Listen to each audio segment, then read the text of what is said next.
各位大家好，我是 Justin 教授。经过921大地震跟这一次的地震，我有一个很大的疑问：为什么台湾人这么的勇敢？我现在问这个问题呢，是因为这个大地震完之后，大家就继续上班了，好像没事一样。我今天没有想要把这个大地震当作是开玩笑，可是呢，但我必须说了，我需要收惊啊。或是至少我的短裤需要收惊了。这个台南的北城柜啊，这是收惊，地震完之后。天哪，very good. That's beyond good.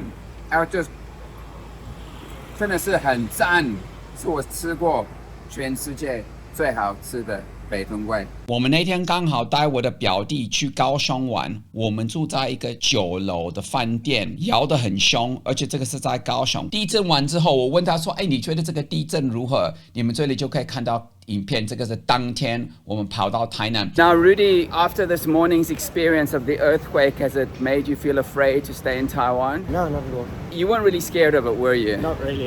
Yeah, it's a natural disaster, and I mean it is a scary thing, and there's lots of bad things that happen. We can't live in fear.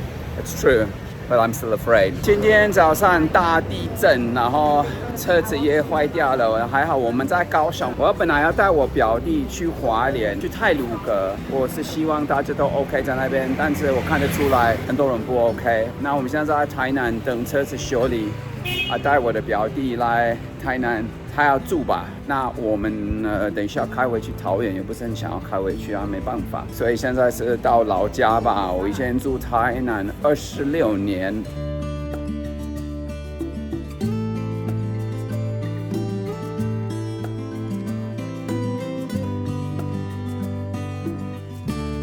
我真的不了解，我把我自己当作是蛮有勇气的一个男人，自己说的嘛哈，就是我只有怕2件事情。我说过 A 我最怕老婆， B 其实我表弟要来台湾的时候，人家问我说台湾安不安全，我说非常的安全，除了阿爸的邻居跟地震以外。结果真的是没有想到他来台湾遇到这个25年最大的一个地震。其实我是不是很了解为什么台湾人对这个地震很平静，我也很佩服。我觉得台湾人是蛮有勇气，因为他们我们明明知道这些地震会来的，可是呢大家都一来的时候就是就等着吧。不要忘记了我921在台南上是6.3级6.4级，在南投是7.4左右，所以呢我对地震很敏感，也怕老婆。最惊讶的是，好像台湾人就真的没什么感觉啊。那个老阿嬷还是一样出去啊，吃个早餐啊，他就在那边吃饭。我们连那个饭店的门开了哈，我们好像是唯一一个人会开门，而且只有我啊。有的人说，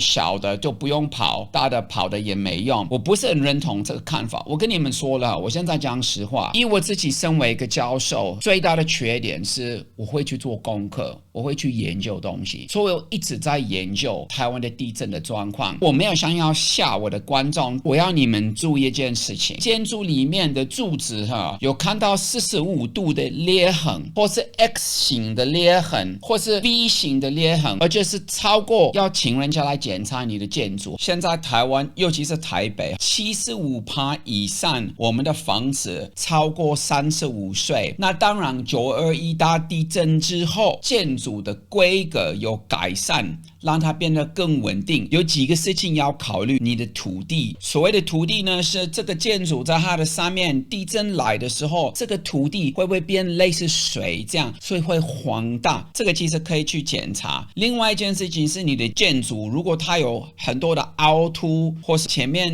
1楼柱子不够多，都要注意。如果75%的房子都是老的，在台北怎么办？没有个简单的答案，因为坦白，这些东西需要重盖，那这个钱来自哪里？因为都不便宜。我就举个例子我的女儿现在是住在信义区，很好的一个区，房子很贵，但是很多房子很旧啊，所以一旦这个摇得很凶，我们都不知道累积的损害是多少。因为台湾的确是地震国，每一次有大地震，这个多少一定是伤害到建筑我们不能把我们自己当作是骆驼，把头放在沙子里面，想说没事。你们要去观察你们家里面有没有明显的裂痕。如果那个就是1-2米、3米的，这个比较无所谓，可以补的。而且不要忘记了，漏水这个事情会影响到水泥的稳定度，所以只有漏水一定要解决。那像我呢，我不是帮他们打免费的广告，我选择的房子是一个技术叫 Alpha Safe， 这是一个台湾公司所发明的。这个 Alpha Safe 超过台湾的标准1倍。所谓的纹是怎么样呢？其实这个纹是有趣哈，钢可以让这个建筑晃，感觉很可怕，但是反而这样建筑不会因为侧的力量而受那个地震的伤害。其实我还要讲一件事情，就是很多人以为台湾的建筑规格不是这么理想，但是其实在1970那个时代，台湾政府那时候是全亚洲的规格最严格。你说偷工减料这种打击也是另外一件事情。为什么我们老旧的房子一直来大地震没有摔下来？因为台湾以前的规格不是属于不好的，因为台湾是地震国，潮湿、台风这些因素都会造成比较容易建筑会有问题。那有关这一次的地震，我很佩服那些救生人或是那个消防人爬进去那个已经垮下来的建筑，因为他自己也知道一直会有地震来嘛。其实你去看花莲，现在每5-6分钟都有地震，所以他们要爬进去那个地方去救人家，这是很有勇气。所以我对台湾感到真的很骄傲。我们人A 有勇气， B善良， C 可以吃苦。我所以是哲学家，那我都会去想说，我这个人生是为了什么？这个人生是为了做我的修行，服务别人，帮助别人。帮助跟修行对我来讲是一致的东西。有时候我们都会说，好像台湾人有点软啊，有点弱啊，可能在运动这一方面可能没有运动那么多，但是精神上面我觉得台湾人其实蛮坚强。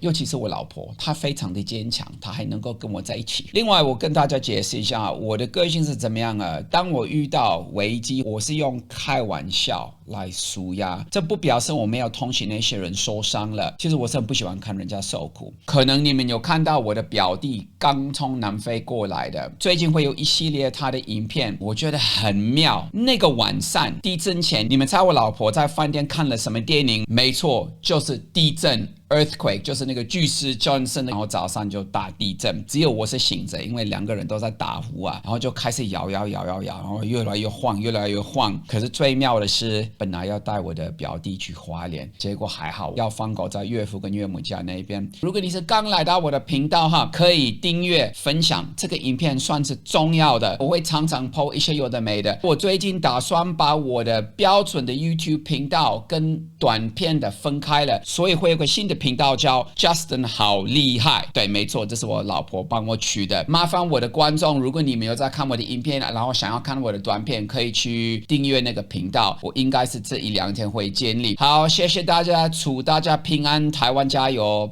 拜拜。